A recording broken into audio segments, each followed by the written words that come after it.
Não, que você vai Gente, apresentar. boa noite a todos e a todas.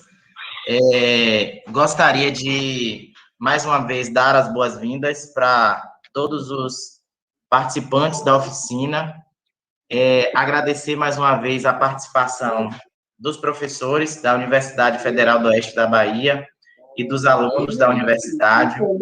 Gostaria de agradecer especialmente a equipe do PET Saúde, dos nossos alunos que vão estar conosco hoje conduzindo a oficina, e gostaria de pedir, por gentileza, a colaboração dos membros que estão na sala para a gente manter os microfones fechados, porque a gente vai iniciar agora a apresentação do conteúdo do módulo, e se vocês permanecem com os microfones abertos, a gente fica tendo vários ruídos ao mesmo tempo, e a gente acaba atrapalhando um pouco a fala de quem está apresentando, né, o conteúdo.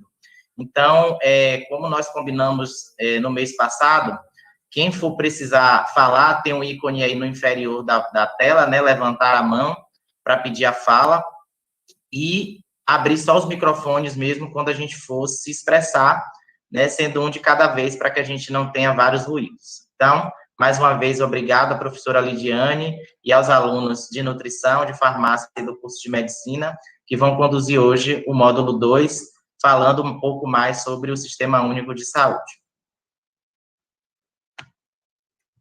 Bom, como não foi uma fala decorada, então eu não vou conseguir repetir as mesmas coisas, mas como eu estava, era justamente, né, dizendo que que está sendo uma honra, né, e estamos muito alegres de poder fazer parte desse momento importante, né, de qualificação para os conselheiros e conselheiras, né? Então, a gente vai partir logo para a apresentação, até para a gente poder aproveitar essa noite, né? A gente agradece por poder estar adentrando aí a casa de vocês, num horário que eu tenho certeza que vocês gostariam de estar com os familiares, né? E vocês tiram esse momento para estar conosco e para a gente poder se enriquecer conjuntamente. Eu sou psicóloga de formação, sou cearense, nordestina, e estou aqui em Barreira já faz um pouco mais de 3 anos, né, na UFOB, no curso de Nutrição e Medicina. E aí também sou tutora do PET, e junto com uma parte dos discentes do PET, né, uma parte dos petianos, porque uma outra fez parte do primeiro módulo, nós estamos aqui hoje para poder falar sobre o SUS, né, poder trazer e discutir os princípios e diretrizes, poder fazer uma passada sobre a importância da participação comunitária, do controle social, né, trazer esse SUS, né, considerando a importância dele e considerando que ele não é uma política pública dada, mas conquistada, e conquistada pela força dos movimentos sociais, né? Não é por acaso que nós estamos reunidos aqui hoje, e não é por acaso que nós estamos discutindo essas questões, né? Dentro de um curso de qualificação, né, para os conselheiros e conselheiras. Então, nós vamos conversar um pouco sobre a importância dos conselhos de representação, do Conselho, né, Municipal de Saúde, e também dos conselhos locais, que ainda não é uma realidade nossa, né, e trazer a importância também das conferências, um outro espaço também de participação e controle social. Então, a gente vai partir para vocês poderem conhecer quem vai fazer parte da nossa história hoje à noite, tá? Os petianos vão se apresentar falando o nome e o curso, enquanto eu me organizo aqui com o vídeo.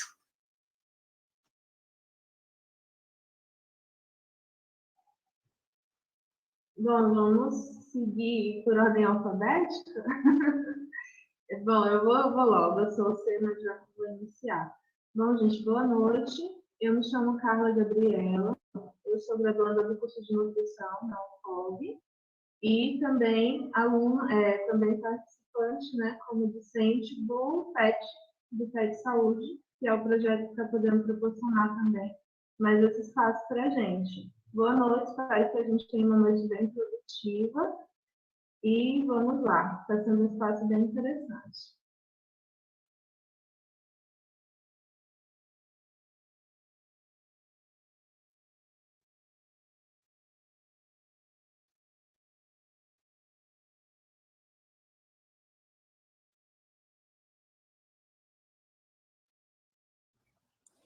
Vamos nos apresentando para a gente poder aproveitar melhor o tempo com as discussões.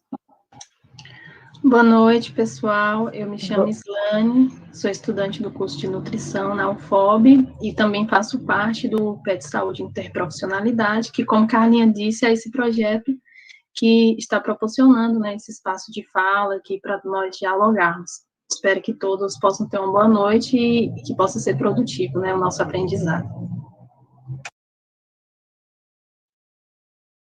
Oi, gente, boa noite. Eu me chamo Laila, eu sou acadêmica de medicina da UFOB e também sou integrante do PET Saúde. Na verdade, eu fiz parte do módulo 1, mas hoje é um prazer estar aqui prestigiando vocês nesse módulo 2. Espero que seja tão produtivo quanto o anterior.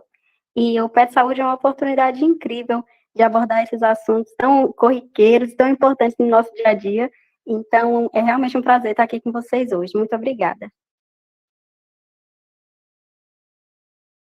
Boa noite, eu me chamo Andresa, faço parte do PET. Espero que hoje seja uma noite produtiva e com...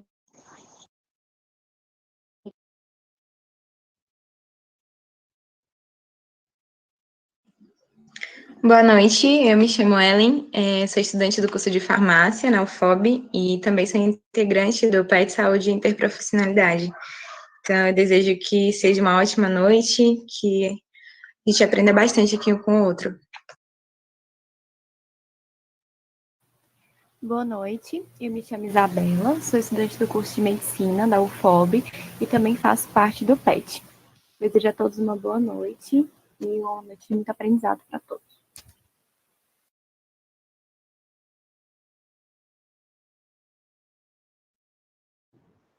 Boa noite, eu me chamo Edna, eu sou estudante do curso de farmácia, também sou integrante do PET, Saúde e Interprofissionalidade. Espero que seja uma noite produtiva para todos.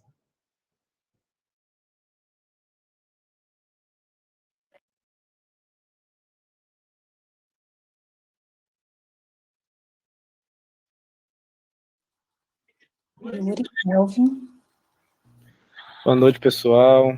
Tenham todos uma boa noite. Espero que essa noite seja muito produtiva. Eu me chamo Kelvin, sou estudante de farmácia e também sou ingressante do PET Saúde. Espero que todos tenham uma noite muito produtiva e de troca de conhecimentos aqui.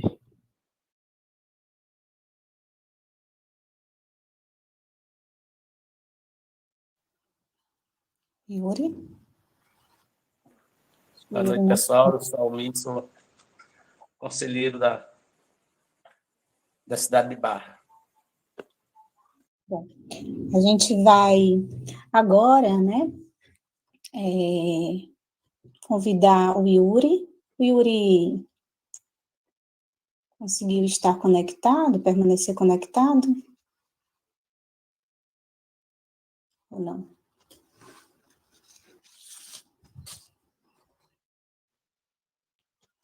Acho que não, né? Acho que ele não está aí. Então,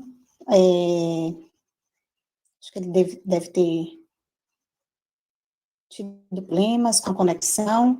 Então, vamos partir para um vídeo construído, né, pelos discentes, pelos petianos, e que trata sobre os princípios e diretrizes do SUS.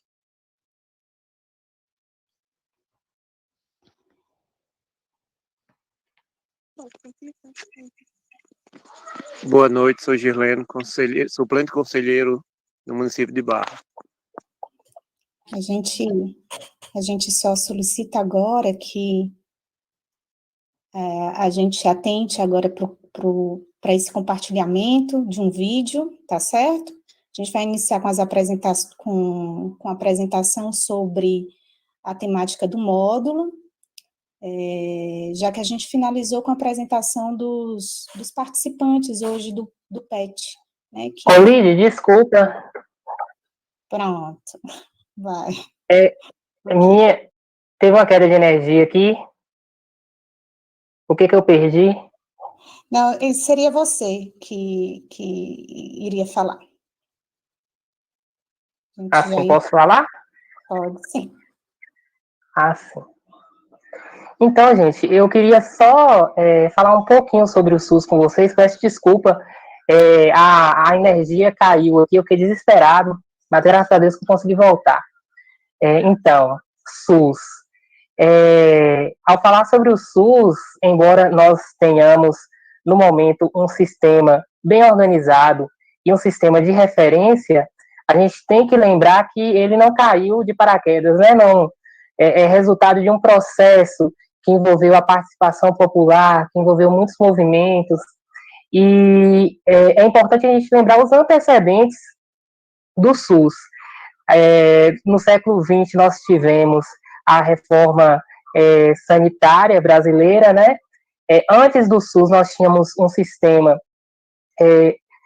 semelhante ou com a mesma proposta, que era o INAMPS, que é o Instituto Nacional de Assistência Médica e Previdência Social, que não foi suficiente, né, para as demandas da população. Geralmente quem tinha direito era só mesmo os trabalhadores de carteira assinada. O INAMPS quebrou, não funcionou no Brasil, e outras coisas influenciaram também no desenvolvimento do SUS.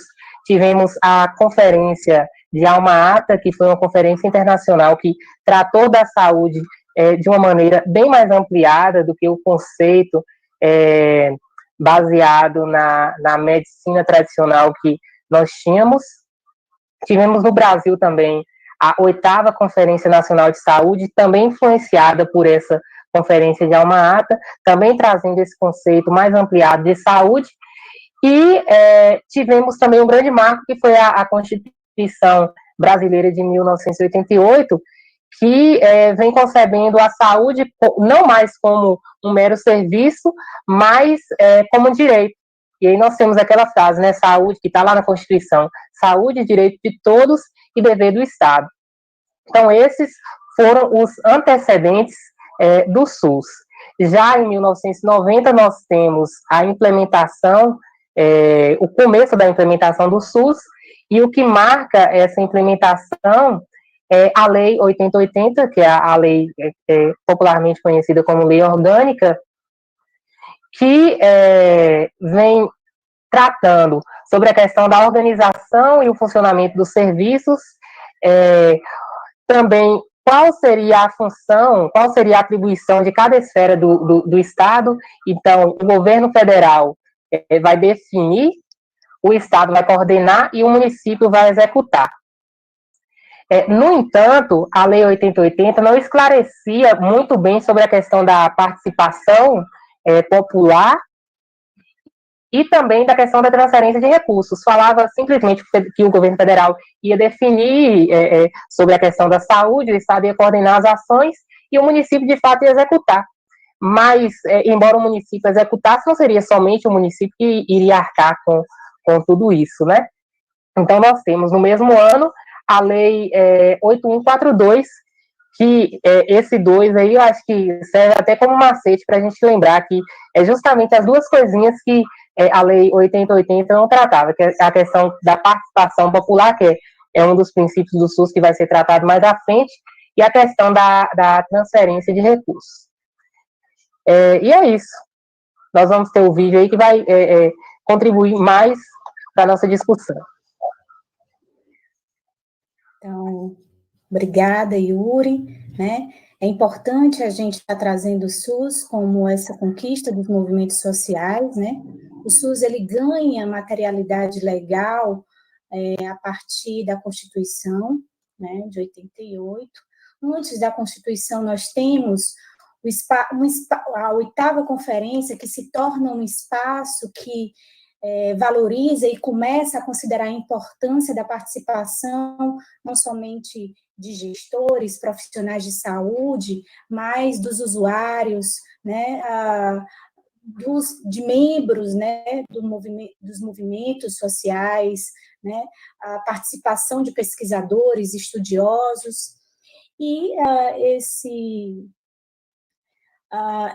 essa política de saúde, ela vai se concretizar, ela vai se materializar com a implantação do Sistema Único de Saúde. E a implantação do Sistema Único de Saúde, ele é possível por esse aparato legal, né, em 90, né, iniciado pela Lei Orgânica da Saúde, 8.080, e nós vamos focar, né, nessa Lei 8.142, que traz justamente os instrumentos, né, democráticos de participação comunitária e de controle social. Então, a gente vai ainda continuar discutindo a importância do Sistema Único de Saúde a partir desse vídeo.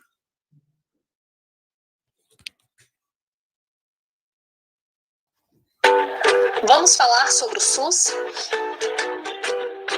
O SUS é uma política pública que surgiu como resultado de diversos movimentos sociais democráticos que tinham como objetivo garantir o direito à saúde a todos os cidadãos. Portanto, hoje a saúde é um direito de todo cidadão em território nacional. É dever do Estado fornecer as condições exigidas para o acesso a esse direito. Sendo assim, o SUS é responsável por promover ações tais como promoção, prevenção e recuperação em saúde.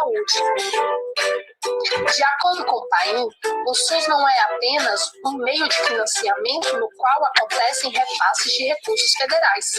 Por outro lado, é um sistema embasado em práticas e diretrizes universais, igualitárias e integrais, não tendo em vista uma conduta individualista.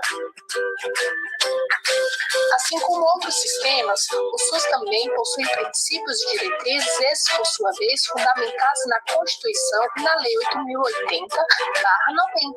Você sabe o que é e quais são os princípios e diretrizes do SUS?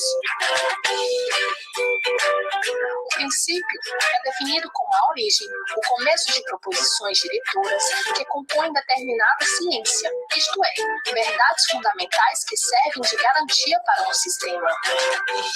Os principais princípios do SUS são universalidade, integralidade, equidade e direito à informação. E o que cada um quer dizer?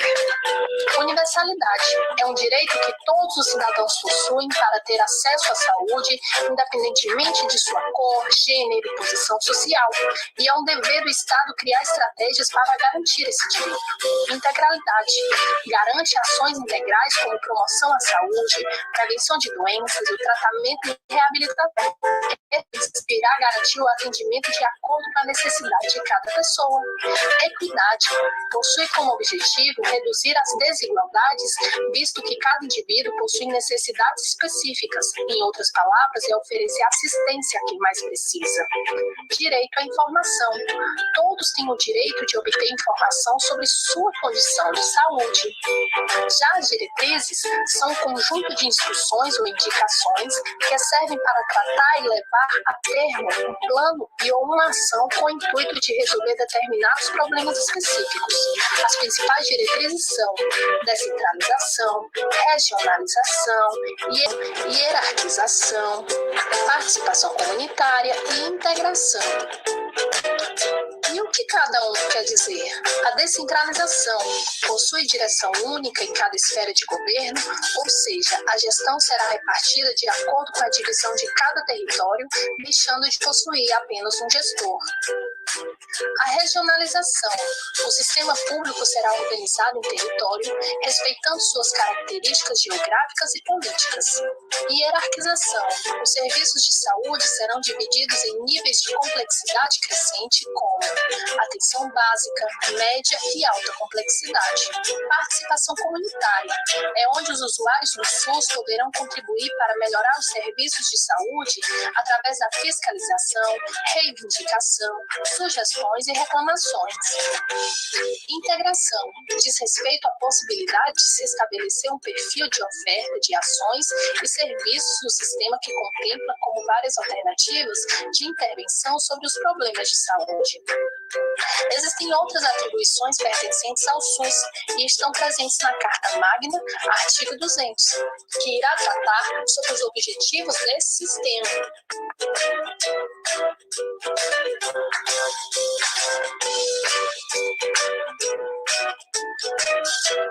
Afinal de contas, como seria o cenário brasileiro sem a universalidade do SUS? Agora que você conhece os princípios do SUS, consegue visualizar a grande importância da equidade, igualdade e de todo o conhecimento sobre o SUS? Obrigada. Viva o SUS!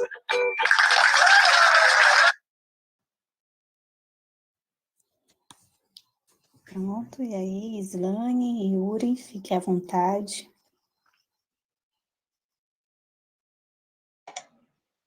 Boa noite, estão todos me escutando? Sim. Como nós já vimos, é impossível nós observarmos alguém que não tenha tido contato, todo ou qualquer brasileiro que não tenha tido contato com o Serviço Único de Saúde, não é verdade? Porque, mesmo que de maneira indireta, essas pessoas têm acesso às ações epidemiológicas, né, que são promovidas pela Vigilância Sanitária e Ambiental, como também no controle da água, do ar, e até mesmo pelas campanhas, né, de imunização. Então, não existe essa de alguém não ter acesso ao SUS ou dizer que, eu não dependo do SUS, porque direta ou indiretamente, o SUS ele tem fornecido serviços para todos, porque como a própria nomenclatura já diz, o SUS ele é um sistema único, ou seja, ele é um sistema universal. E esse sistema, ele é considerado uma política de Estado, e essa política de Estado, ela foi construída através de movimentos sociais, outrora podemos dizer que foi construída através de resistências, de lutas sociais, e é um marco histórico na vida do povo brasileiro. Na verdade, foi uma conquista histórica. E essa conquista, ela foi desencadeada através também da reforma sanitária brasileira, a qual trouxe que a saúde, ela é um direito inalienável, ou seja, ela não pode ser vendida, ela não é cedida, ela tem que ser oferecida de forma gratuita, e é isso que o Sistema Único de Saúde tem feito. E a reforma sanitária brasileira, ela também foi um fator importante, principalmente no processo universal equitativo, ou seja, que esses serviços, eles devem ser prestados, no qual eles têm como intuito prevenir doenças, assim como contemplar a promoção e também a recuperação em saúde. É por isso, então, que nós dizemos que o SUS é a nossa conquista histórica. Mas, como foi falado no vídeo anteriormente, assim como outros sistemas, o SUS, ele possui, sim, diretrizes e princípios, e nós precisamos conhecer cada um na íntegra e vermos a importância da implementação de cada um. Os princípios, eles são considerados valores, já as diretrizes, elas são consideradas as políticas organizativas. E, como princípio, nós podemos citar a universalidade, que é um princípio finalístico, ou seja, ele é ideal para ser alcançado em qualquer tempo. E ele tem como intuito trazer à tona e abarcar a aplicação da cobertura de ações e serviços. E essas ações e esses serviços, através da universalidade, elas precisam ser acessíveis a toda a população, independente da sua cor, independente da sua raça, do seu credo, todos precisam ter acesso ao SUS através da universalidade. Mas, diante da universalidade, é necessário, então, extinguir as barreiras de desigualdades, principalmente no âmbito econômico e no âmbito sociocultural e político. E é por isso, diante de todo esse cenário, que se fez necessário, então, extinguir a eliminação da barreira jurídica, a partir da Constituição de 1988, o qual traz que todos têm direito à saúde, que a saúde é um direito universal. Mas aí nós recapitulamos, então, sobre o princípio da universalidade. Mas aí, onde é que entra a igualdade, onde é que entra a equidade? A igualdade, ela é um princípio que é justo, e para que a igualdade ela aconteça, tem uma necessidade maior que ela ande lado a lado, não somente com a universalidade, mas também com a equidade, porque ambas têm como intuito o alcance da igualdade de oportunidade para todos, como eu já disse, independentemente da sua crença, independentemente da sua etnia, da sua raça. Então, elas buscam também, não somente a igualdade para todos, mas também como a sobrevivência para todos. E tem como intuito também redistribuir e redefinir a oferta de ações, dos serviços que são prestados, priorizando, é claro, os grupos que necessitam de mais cuidados, ou seja, os grupos sociais que vivem em condições mais precárias. Mas o que nós podemos dizer sobre a integralidade? Nós vimos o papel da universalidade, da equidade, da igualdade. Já sobre a integralidade, ela diz respeito a um leque de ações, para ficar de uma forma mais clara. E essas ações, elas devem ser voltadas para a promoção de saúde, assim como a prevenção de riscos, de agravos para todos os que dependem desse sistema único de saúde, além da assistência que deve ser prestada e oferecida aos doentes. E aí, então, Paim, ele traz que todos os princípios, eles devem sim ser considerados estratégias de mudança. Mas e aí as diretrizes? Onde é que entra essas políticas organizativas? Nós iniciamos aqui pela descentralização.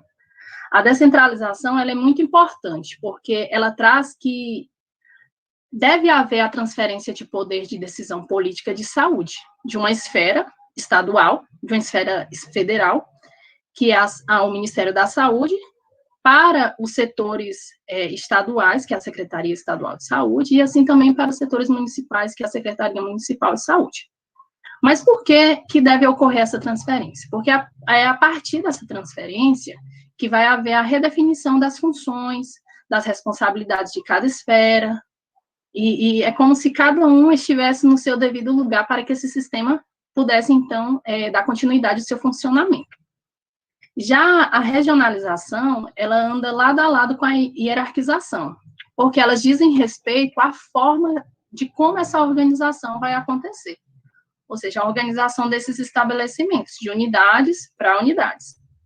A regionalização dos serviços, ela implica na delimitação de uma base territorial, ou seja, ela delimita aquele espaço do território para que dê continuidade a esse sistema de saúde, levando em conta a sua política administrativa. Outrora, a hierarquização dos serviços, ela diz respeito à possibilidade dessa organização acontecer, a organização dessas unidades. E, de acordo, respeitando, é claro, o seu grau de densidade, respeitando também os serviços que eles serão ofertados. Já a integração, ela anda lado a lado também com a participação comunitária, mas nós precisamos salientar que há uma diferença da integralidade, que nós vimos lá nos principais princípios, para a integração que comporta as diretrizes. Por quê? A integralidade, ela diz respeito a um atributo de modelo. Já a integração é o processo, algo que será aplicado. É o processo desse modelo ser aplicado.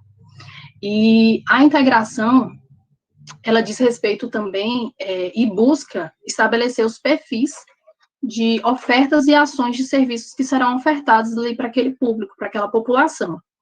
E, é claro, trazendo à tona alternativas que possam, então, possibilitar a promoção de saúde para aquele público.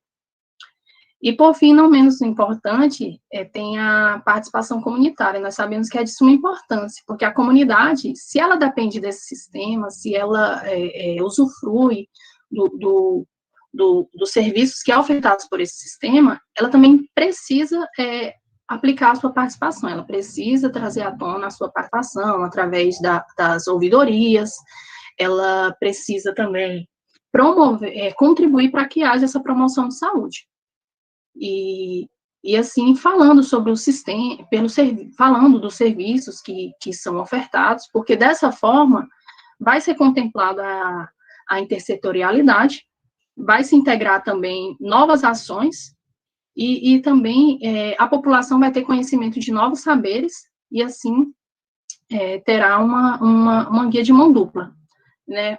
O sistema oferta os serviços e a população, ela traz à tona de como é que esse serviço tem sido ofertado. Então, para a gente entender melhor o Sistema Único de Saúde, as meninas vão falar agora como é o funcionamento das secretarias de saúde, qual é a sua devida importância.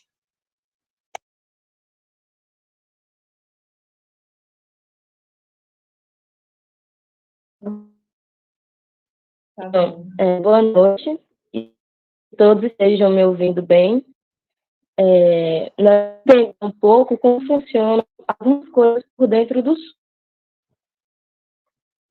Então, eu vou falar das atribuições das secretarias municipais de saúde no SUS. Aí, pode passar.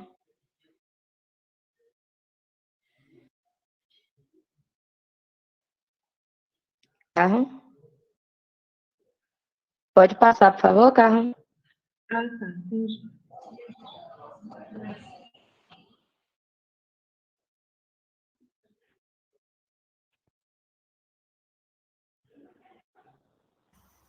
Carro? Além do 4, Andresa? Não está conseguindo me ouvir? Não estamos conseguindo te ouvir.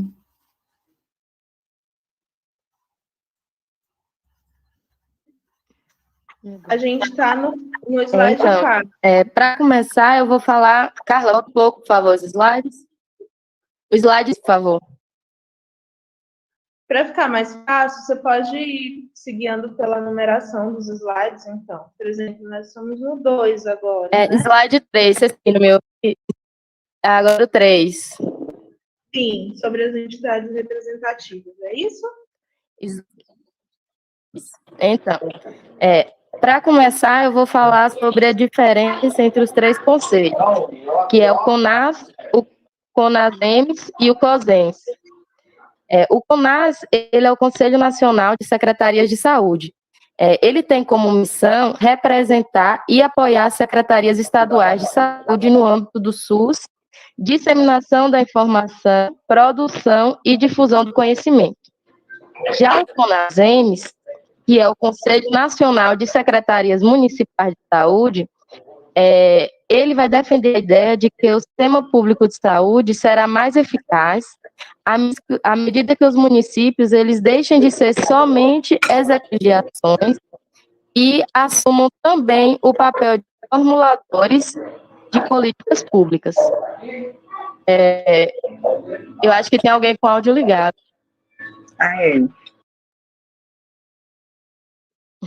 Obrigada.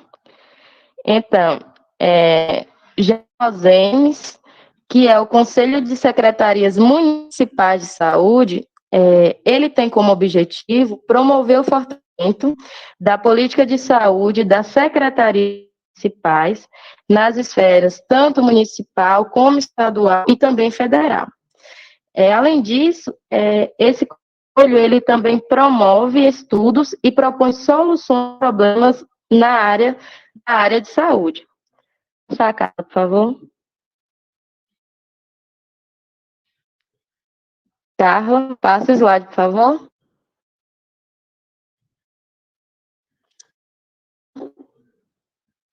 Obrigada. Então, aí, continuando, a Secretaria Municipal de Saúde, ela é responsável pela gestão do Sistema Único de Saúde no âmbito municipal. Então, através do gestor municipal, cabe à Secretaria Municipal assegurar o direito à saúde em seu município. Além disso, ela deve possuir a responsabilidade com a atenção básica à saúde, além de promover a integração dos serviços disponíveis no município, o processo de planejamento. Carla, por favor. Carla, pode passar o slide. É porque acho que está travando, Andressa. Ela está passando, Carla. mas... Andressa? Mas vocês estão conseguindo me ouvir? Ou Sim. estão conseguindo me ouvir? Sim.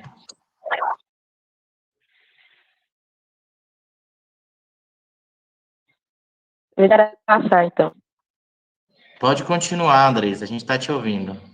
Então, outra atribuição também da Secretaria. Ok. Então, das atribuições que eu já falei, uma outra atribuição das secretarias municipais é promover o acesso universal à população às ações e serviços de saúde. Tá, Carla?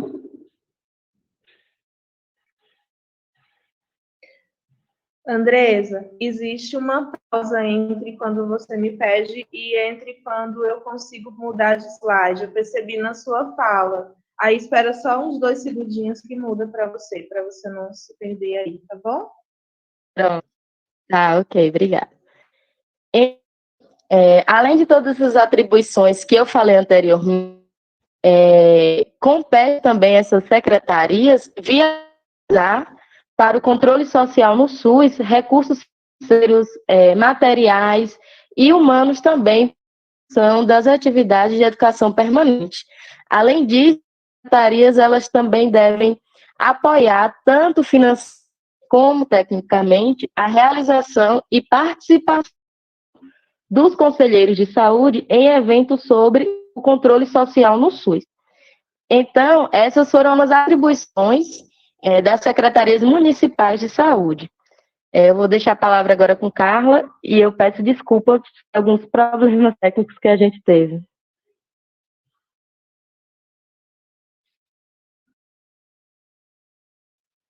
Pronto, tudo bem, Andresa.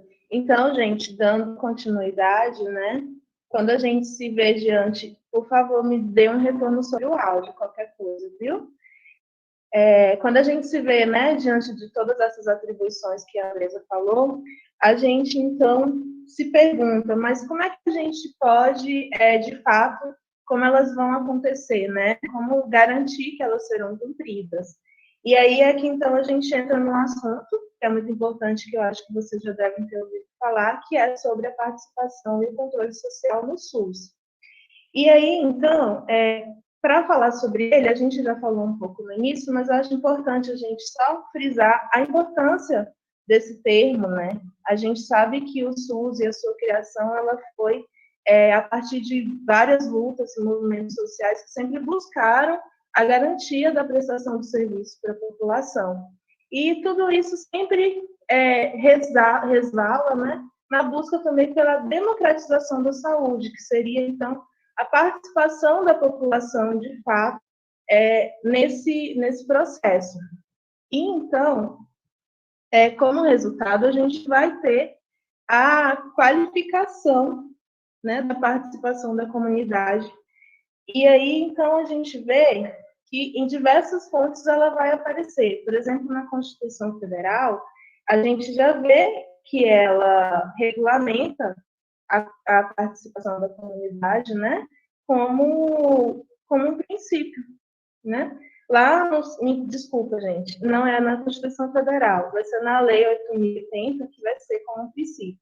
Na Constituição Federal, a gente vê no seu artigo 198, que ela vai se referir também à importância da comunidade, né, da participação da comunidade nas políticas públicas.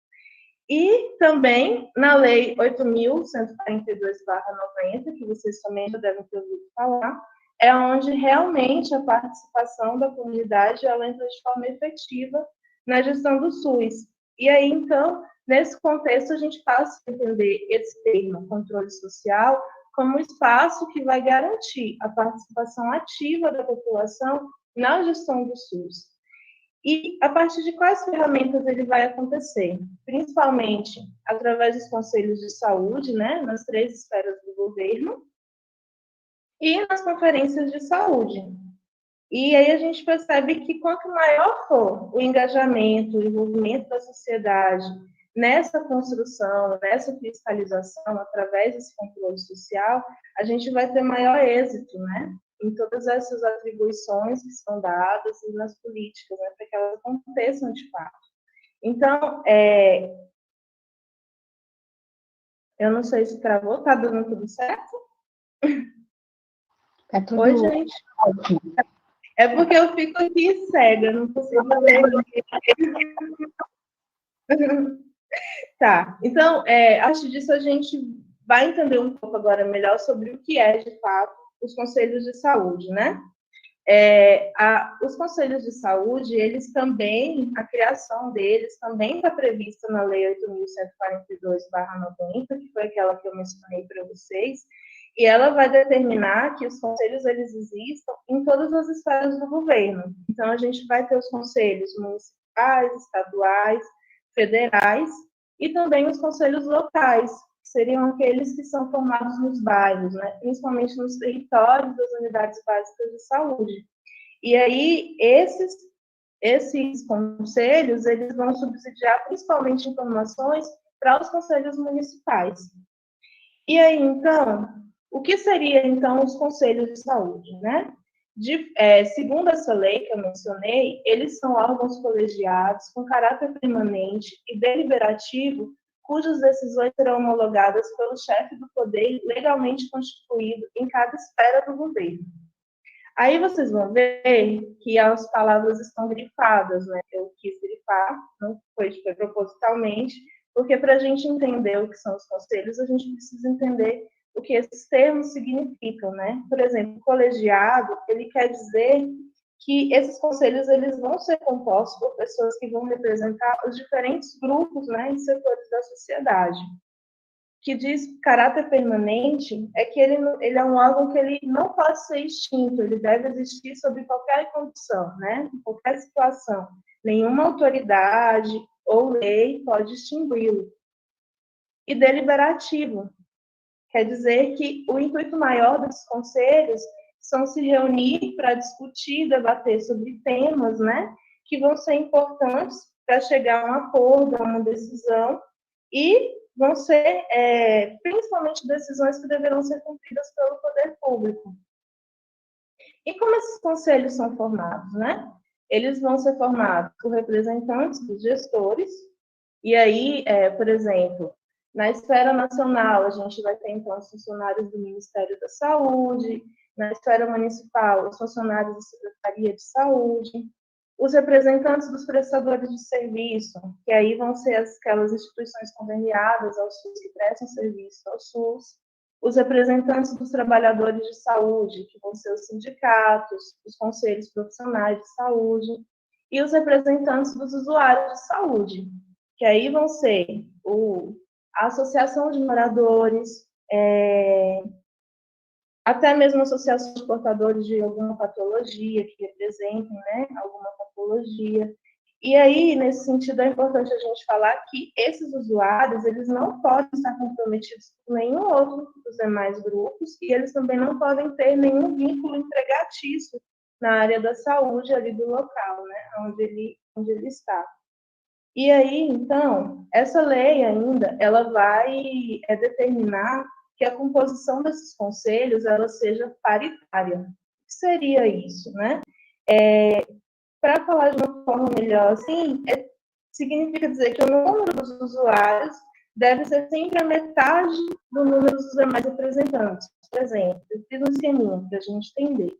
50% dos participantes dos conselhos serão os representantes dos usuários, mas 25% serão representantes dos profissionais e os outros restantes 25% serão os prestadores de serviço e gestores.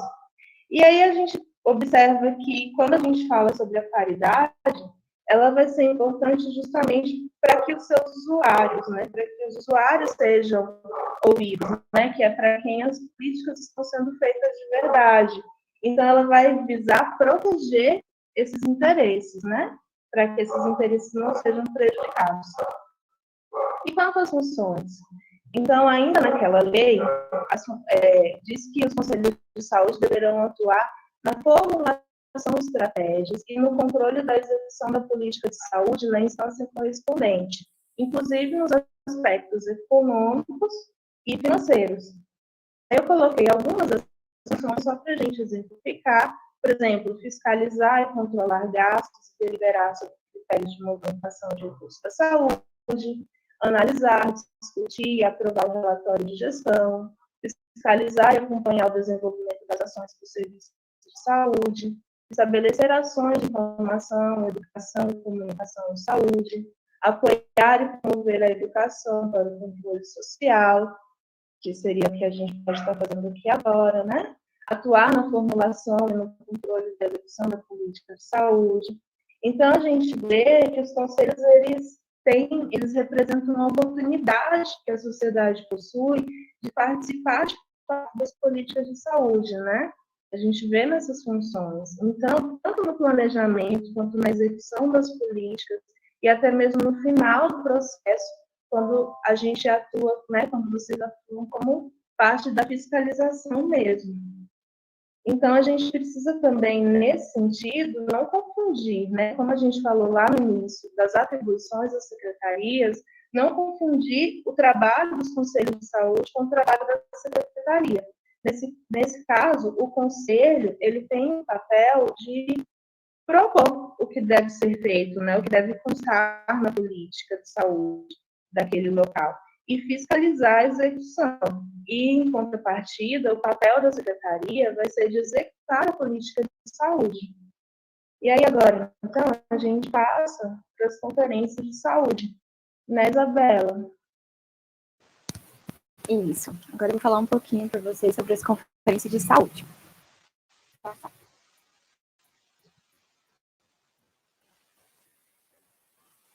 Bom, sabe-se que as conferências nacionais de saúde, elas foram constituídas em diversos contextos políticos e sociais. Passam-se por ditadura, por abertura política, por insatisfação popular, por reforma sanitária e até pela redemocratização. Cada contexto desse influenciou diretamente em cada conferência de sua época, como veremos à frente. As conferências nacionais de saúde, elas são instituídas pela Lei número 8.142 de 1990, que tanto já foi abordada aqui no curso, né? A partir desse marco legal, foram criados os conselhos e as conferências de saúde, que são espaços vitais para o exercício do controle social no SUS. Foi também essa lei 8.142 que instituiu... Carlinha, desliga o microfone, por favor. Ai, desculpa. Pode voltar.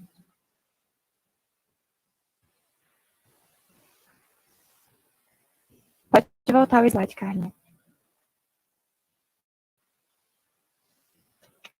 Então, foi também essa lei 8.142 que instituiu os períodos de 4 em 4 anos para as conferências serem realizadas. Mas com qual finalidade essas conferências elas foram instituídas? A finalidade, ela está na avaliação da situação de saúde, bem como motivo para propor mudanças através de diretrizes para aprimorar os serviços de saúde para a população.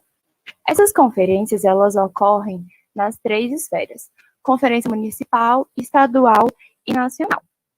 A depender, se o município for muito grande, é cabível ocorrer uma conferência local antes da municipal. E o mesmo ocorre com as conferências estaduais, em que podem ser realizadas conferências regionais antes da estadual. Pode passar. Outro ponto importante é que as conferências, elas servem como base para a produção do Plano Nacional de Saúde, ou seja, as questões que inicialmente foram discutidas em conferências municipais e estaduais, elas vão ser contempladas em conferências nacionais, e por isso é importante a participação social nessas conferências para levantar problemas e soluções que vão abarcar a realidade social. O Plano Nacional de Saúde ele é elaborado no primeiro ano do governo e ele deve conter tanto os objetivos quanto as metas a serem alcançadas. Assim, a sociedade ela se articula para garantir os interesses e as necessidades da população na área da saúde, bem como o fortalecimento do SUS. Pode passar.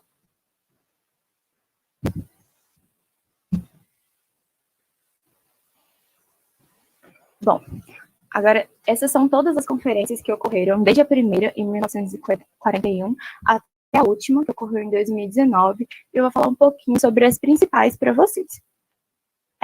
Desde a primeira conferência, que foi em 1941, ela aconteceu no período do governo Vargas, que era um contexto de autoritarismo, né?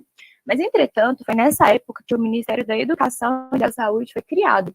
E foi até mesmo esse mesmo ministro que foi fundamental para a implantação das conferências de saúde, pois ele acreditava que seria uma ponte de diálogo entre os ministérios e estados. Além disso, pelo contexto autoritário do momento, ele se justifica pelo número reduzido de pessoas que participaram dessa conferência, todos aliados do governo, e assim percebe-se a ausência de equidade nas questões que foram apontadas por essa conferência. No geral, as 3 primeiras conferências, elas tiveram um debate sobre organização sanitária, municipalização e descentralização. Mas a partir de 1964, um pouco antes da 4ª conferência, é instaurada a ditadura militar no Brasil.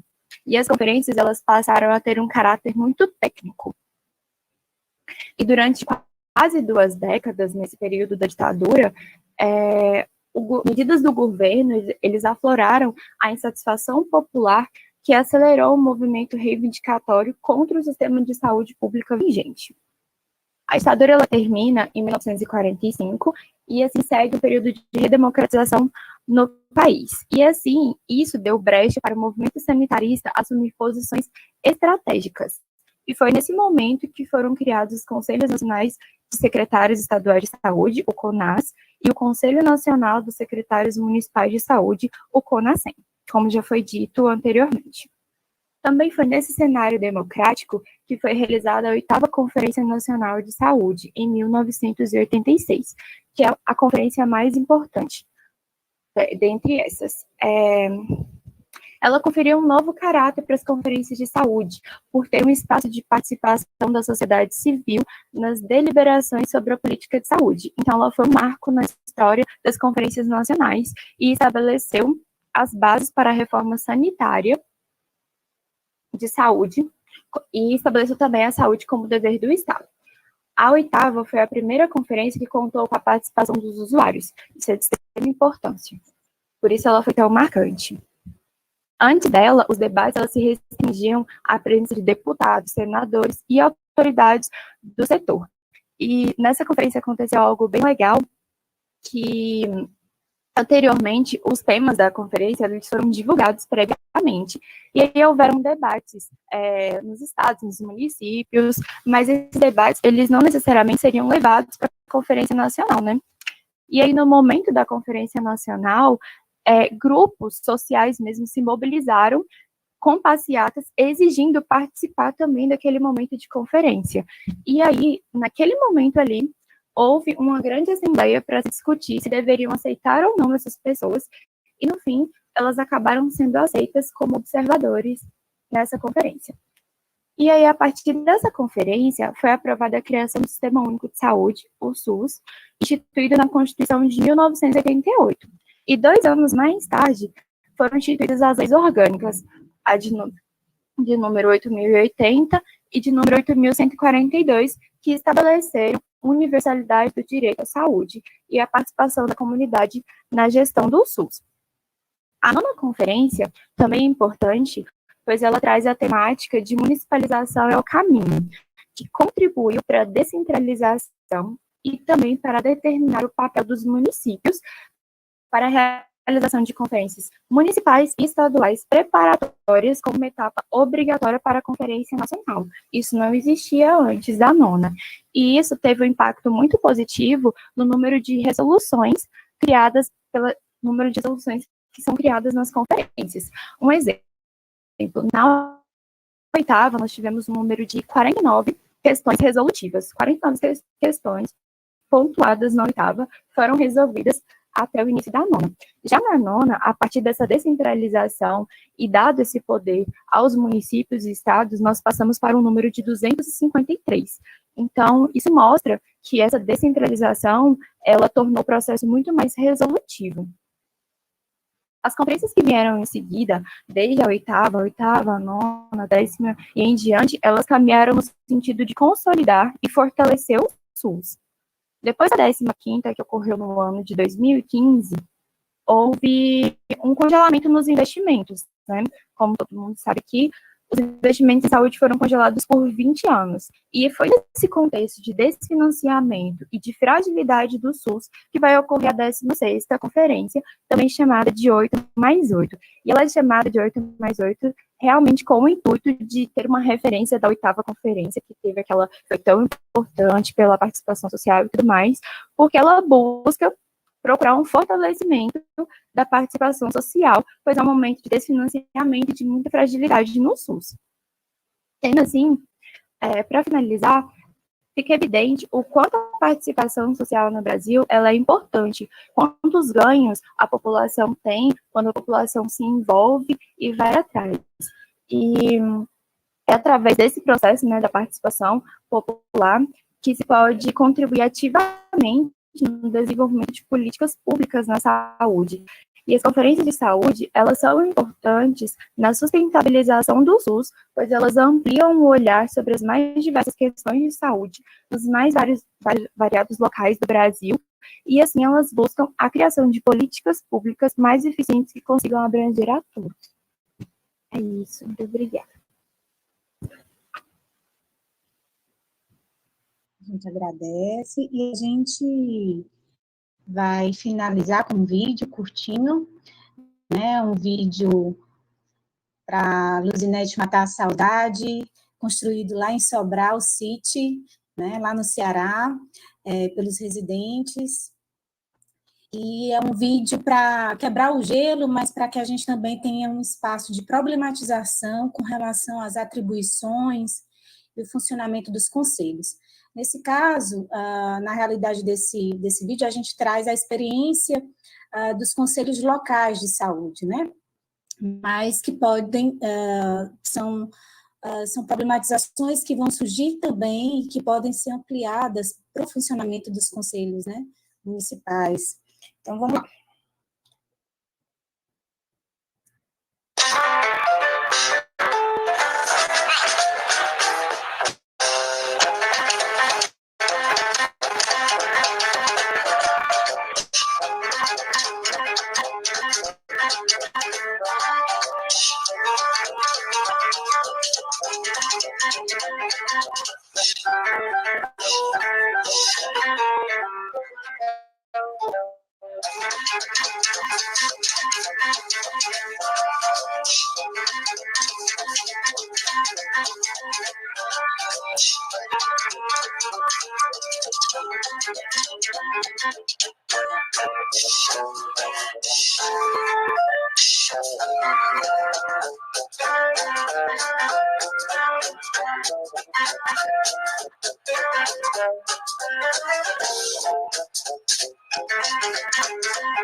Kelvin, pode finalizar. Então, né? Muito bom ouvir tudo isso e conhecer um pouco mais do que é o SUS. Então, agora o momento é de vocês, né? A gente gostaria de ouvir um pouco mais de vocês. Diante do que foi falado sobre as atribuições das secretarias municipais de saúde, né? O vídeo apresentado, a gente queria saber, né, quais foram as impressões que vocês tiveram, né, diante do que foi falado, do vídeo, né, de toda a situação que o vídeo trouxe. Algo que foi passado, se faz parte da vivência de vocês, do cotidiano, enfim, o momento é de vocês.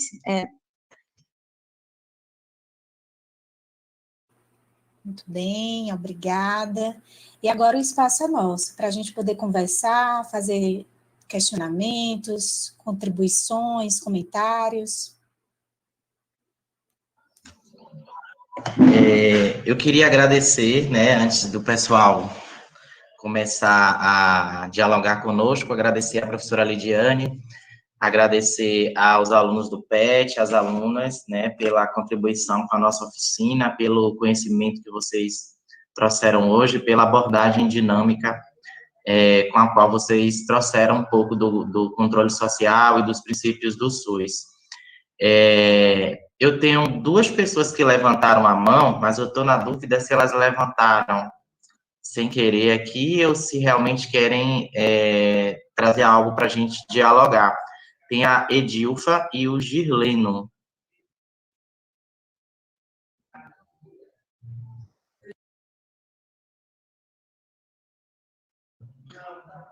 Edilfa, você quer falar aqui?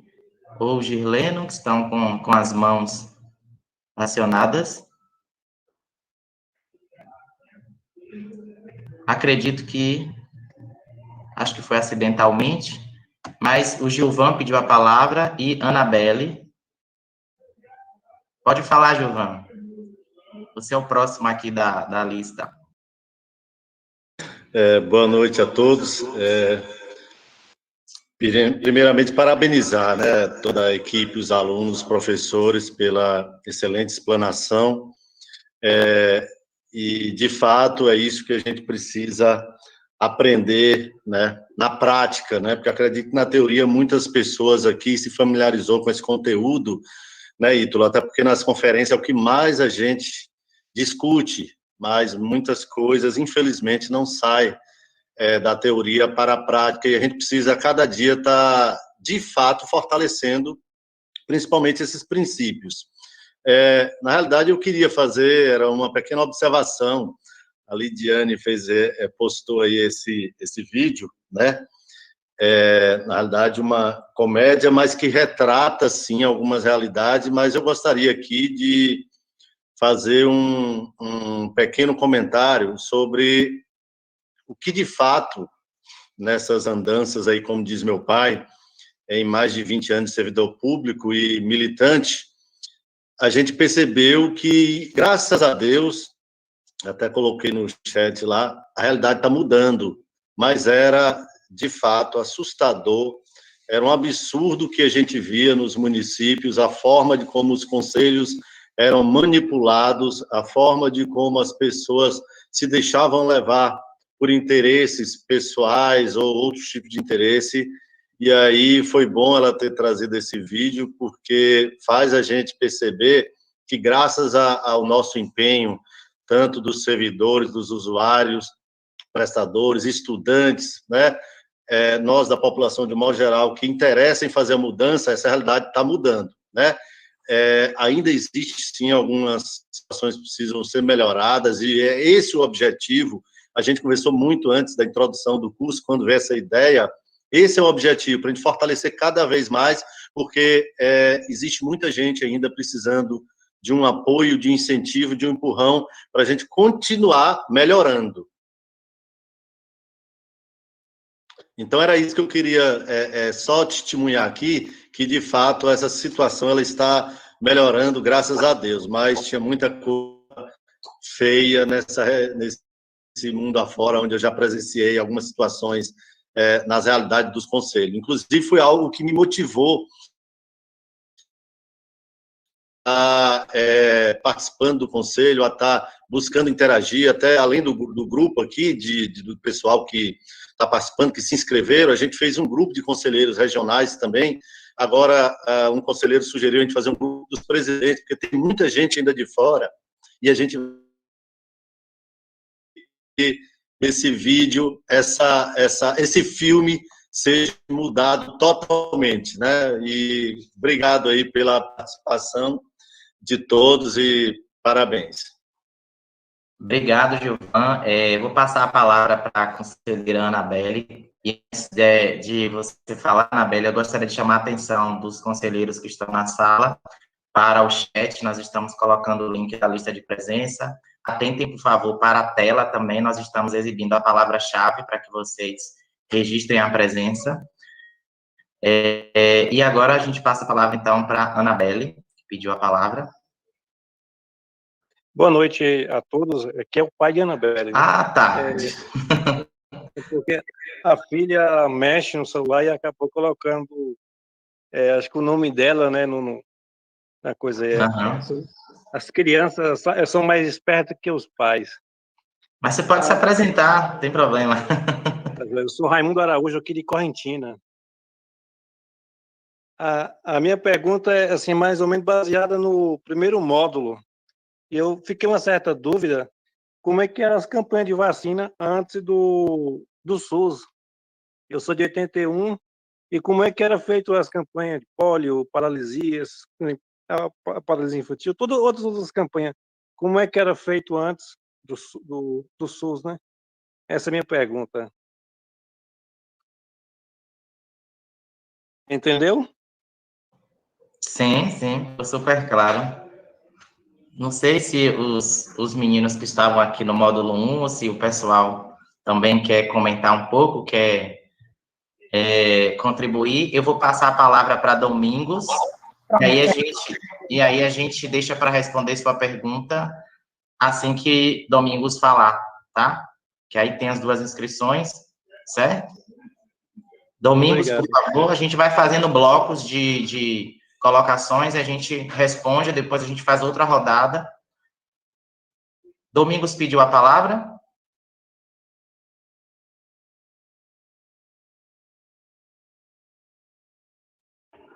É que a mão de Domingos ficou aqui levantada. A gente está vendo algumas pessoas levantarem as mãos aqui. A gente quer saber se as pessoas querem falar ou se foi algo acidental aqui, né?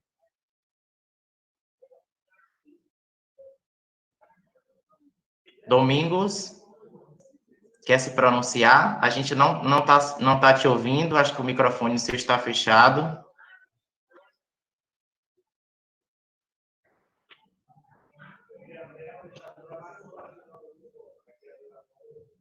Não?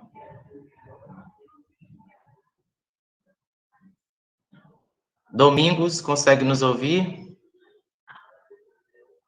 Então, acho que não está conseguindo emitir o áudio. Antes, mais alguém? Não. Enquanto o pessoal do módulo 1 vai se preparando, ou quem está no módulo 2 e quiser, né, responder, antes eu gostaria só de aproveitar o que o Gilvan trouxe, né? E a gente fica bem feliz, Gilvan, dessa realidade estar mudando. Eu fiz parte, né, dos conselhos locais de saúde em Sobral, e sou bem jovem, né? Sou como o meu amigo que falou quase nesse instante, o Raimundo, né? Eu sou de 80, e vivenciei a experiência dos conselhos locais em Sobral agora, né? Recentemente, há 7 anos atrás, né? E uma coisa, uma realidade que a gente percebe nos conselhos locais, e que foi até trazida, né, por um dos conselheiros no módulo passado, no módulo 1, foi justamente a questão da institucionalização dos conselhos, né, e da cooptação de representantes, participantes dos conselhos, né, que acabam trazendo não a voz da comunidade, não as necessidades da comunidade, as necessidades locais ou municipais, mas acabam trazendo, né, a voz da instituição, da secretaria, da gestão, sem esse diálogo com a comunidade, né? A gente tem que saber que essas são estruturas que elas nascem, né, espelhadas na estrutura do Estado, né?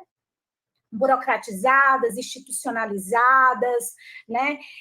Obedecendo uma ordem de representatividade que, tal qual a ordem de representatividade que a gente tem no Brasil, não representa essa diversidade de vozes, principalmente as vozes, né, comunitárias. Eu lembro que eu fazia parte, como profissional de saúde, de um dos bairros, e esse bairro era muito afetado por uma indústria, né? Lá, uma fábrica de cimento, e tinha várias implicações na vida das pessoas, né? Desde a questão de saúde, com doenças respiratórias, né? E né, que o conselho local desse bairro cegamente deixava de escutar a comunidade, e muitos representantes, como tinham já feito parte ou tinham vínculos com pessoas, né, ligadas à gestão, deixava de transmitir a necessidade e o desejo da comunidade. Eram vozes institucionalizadas e distantes mesmo das necessidades da comunidade, né? Então, ainda bem que a gente percebe que esses espaços eles estão sendo mais democráticos, mas a gente ainda precisa entender como é que a gente possibilita a participação nesses espaços. A gente só escuta aquilo que a gente deseja escutar, né? As pessoas que problematizam, como a gente viu no vídeo, né? Elas são silenciadas, né? Às vezes não é um silenciamento tão descarado como esse do vídeo, né? Mas são silenciamentos, às vezes, de forma muito sutil, né? São pessoas que, às vezes, fazem parte como representantes dos usuários, mas por não estarem, não participarem, né, dessas formações, pelo controle social, não ter essa busca de poder formar esses membros, como a gente tem se preocupado agora, são pessoas que, por não se sentirem apropriadas dessas questões do conselho, de como é que o conselho funciona, às vezes elas participam só estando presente, mas elas não se sentem seguras, né, de poder colocar as necessidades, né, fazer ecoar e soar a voz da comunidade. Então, é importante que a gente perceba o potencial dos conselhos, perceba o potencial que os conselhos têm. Por isso, a gente chama aqui, convoca vocês, para uma importância que são os conselhos locais. Porque o conselho municipal, ele não tem braços nem pernas para dar conta da especificidade desse território, que são os municípios.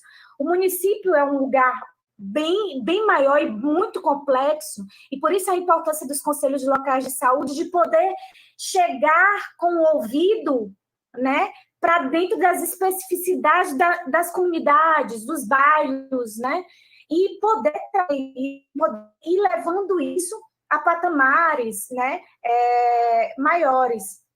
Então, é importante a gente reconhecer esse potencial, reconhecer o quanto isso a gente vem tendo ganhos, mas é importante também a gente nunca deixar de problematizar e a gente continuar vendo ainda como tornar esses espaços de diferentes vozes, de vozes que vêm dos movimentos, de articular e fazer parte da articulação também desses movimentos, de estar mais próximo da comunidade, né?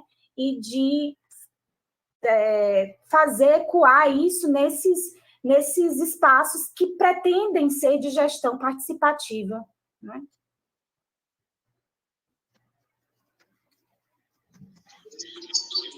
Ok, Lid. Bom, eu acho que eu vou aproveitar aqui para fazer um comentário a respeito da pergunta do colega, né, sobre como eram as campanhas de vacinação, né? Primeiramente, a gente precisa compreender, enquanto conselheiros municipais de saúde, que a gente tem um programa nacional de imunização muito importante e respeitadíssimo, não só no Brasil, mas como a nível internacional, né? Nós temos um reconhecimento que não é a nível de Brasil, mas a nível de mundo, né, a nível de todos os outros países, quando a gente fala do Programa Nacional de Imunização. Então, isso é um patrimônio histórico do processo de construção do SUS. Tem um Programa Nacional de Imunização que, por muito tempo, por muitos anos, conseguiu fazer vacinação em massa, vacinar milhões de pessoas por dia. Na Bahia, a gente conseguiu implementar várias salas de vacina, né, ao mesmo tempo, durante as campanhas de vacinação. Então, primeiramente, a gente precisa compreender que a gente tem um Programa Nacional de Imunização que é referência para o mundo, né, e que isso foi se alterando com o passar dos anos em relação à amplitude desse programa. Então, quando a gente fala das campanhas de vacinação, a gente precisa primeiro considerar esse lastro, que é o PNI brasileiro, mas também a gente considerar que houveram várias mudanças nas formas de comunicar para a população, né, sobre as vacinas, seus benefícios, seus riscos. Então, a forma de comunicação é algo que a gente precisa considerar entre como eram as campanhas antes e como se tornaram as campanhas, né, atualmente. Então, a gente precisa pensar quais eram os meios de comunicação que o Brasil tinha naquela época, da década de 70 e de 80, para exercer algum tipo de comunicação social com a sua sociedade para divulgar campanhas sanitárias de vacinação, né?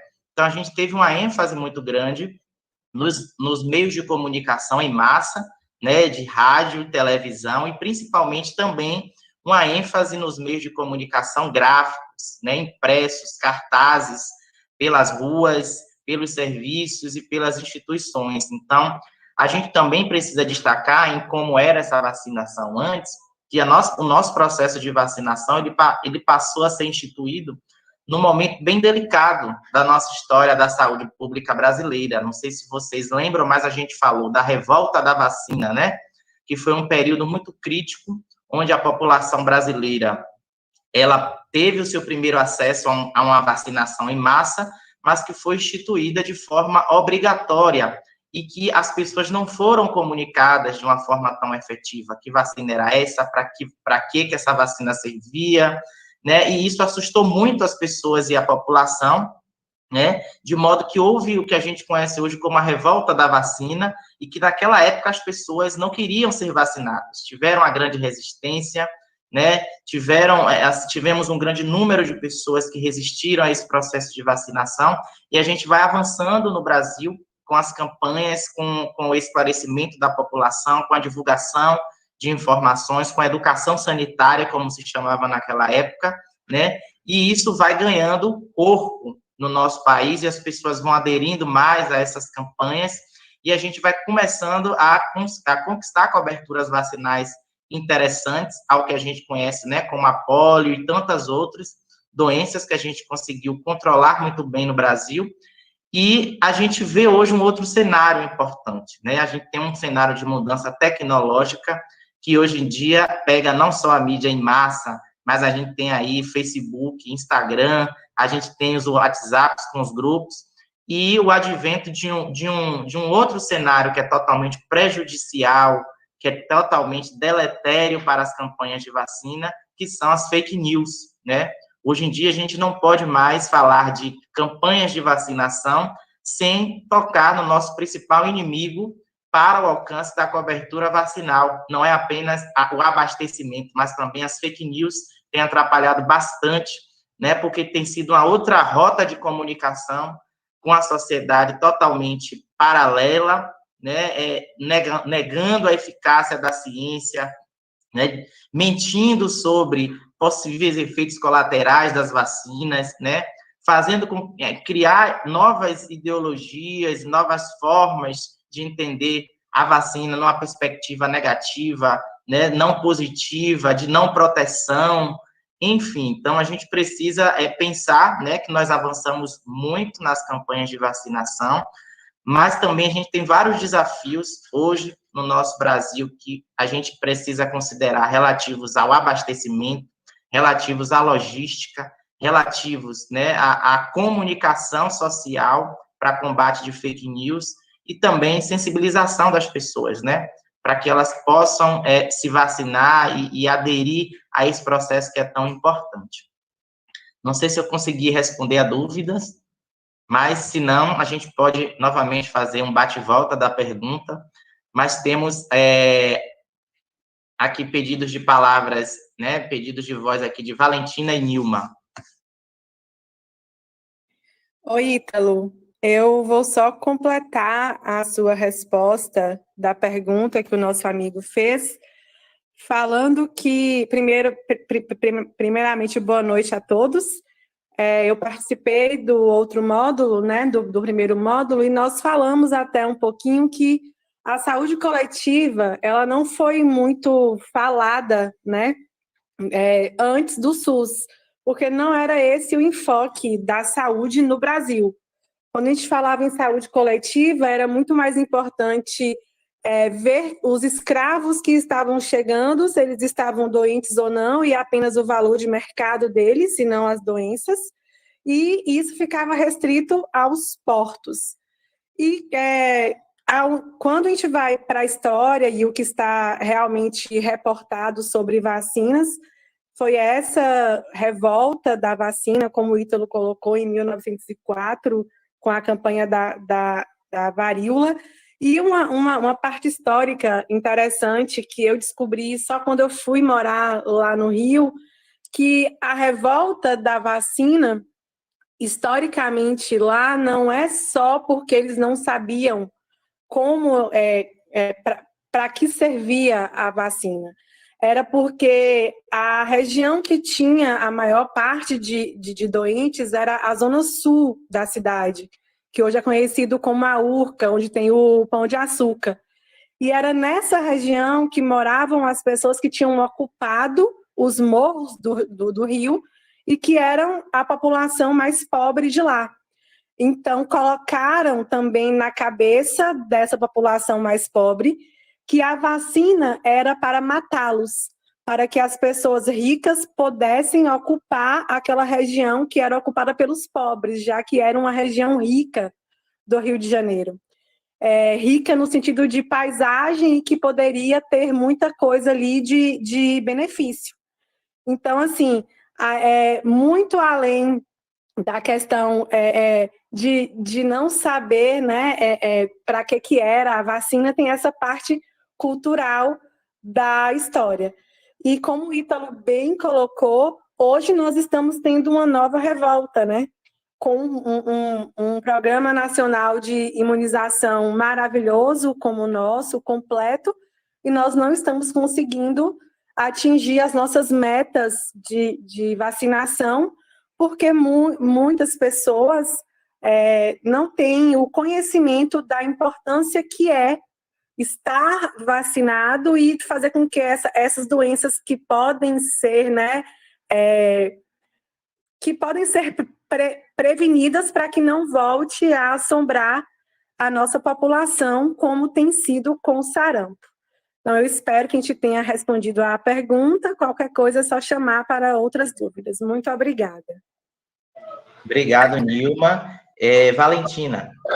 Boa noite, né? Como o colega estava falando, né?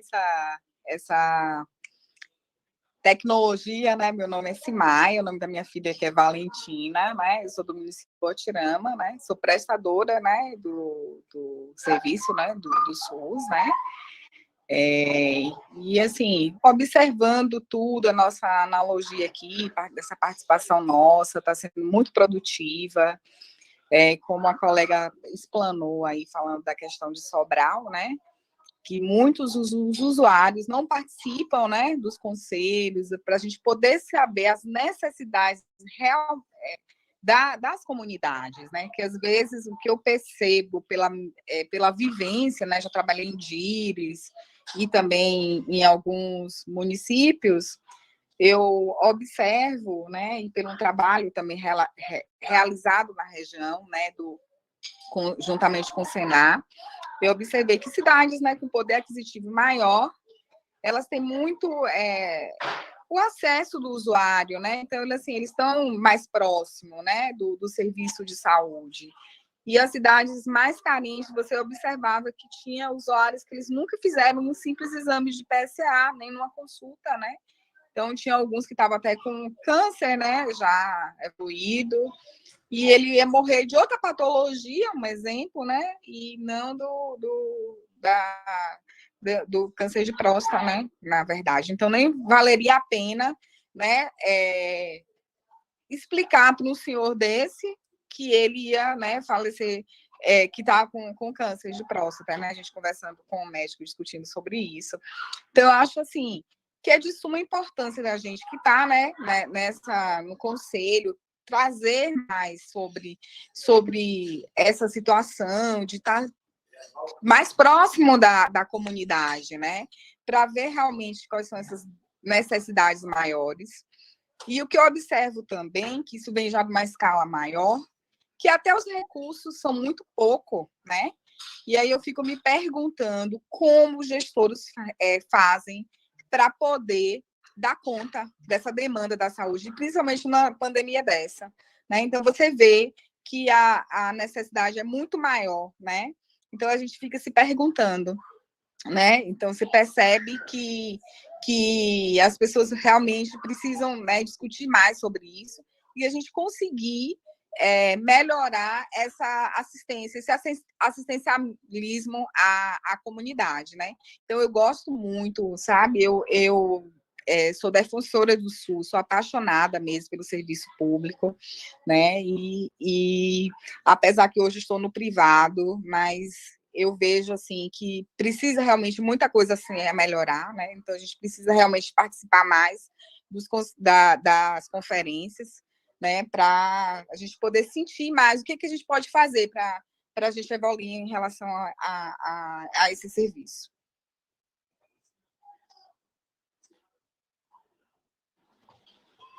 Ok, obrigado. Alguém mais tem perguntas? Lídia, será que o Almir está desejando apresentar alguma coisa ou ele está apresentando sem saber que está apresentando? Oi, Almir, a sua tela do celular está projetada para todos aqui das salas. Não sei se você está vendo aí. Vai que apareça alguma coisa que você não quer que a gente veja, Almir, é melhor... É só você clicar em interromper a apresentação, que aí para de mostrar para a gente aqui. Você vai voltar lá para fazer parte do módulo. Sabemos que você faz parte do grupo de oração, São José, tem o grupo também da família. Almir? Você está escutando? Acho que não. Vamos deixar. Bom, Lídia, você ia fazer algum comentário sobre a fala da Valentina? Não. O Márcio levantou a mão aqui. Pode falar, Márcio.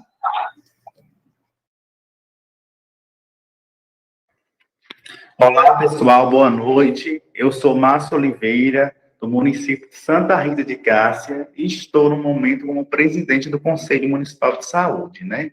Eu só quero agradecer a todos, né, os professores, né, por mais um dia de curso. Foi bem interessante, apesar que a minha internet ficou o tempo todo caindo, mas eu agradeço demais, né? Está sendo muito bom essas aulas, né? Muito pertinente ao momento, principalmente, que a gente precisa acompanhar realmente as ações, né, do Fundo Municipal de Saúde, né? Então, todo esse contexto está sendo muito bom, né? Me deixo aqui meu agradecimento, né, em nome aqui do Conselho Municipal de Saúde de Santa Rita, né? Uma boa noite a todos, um ótimo final de semana, e mais uma vez, meu muito obrigado. Obrigado, Márcio. Domingos pediu a palavra.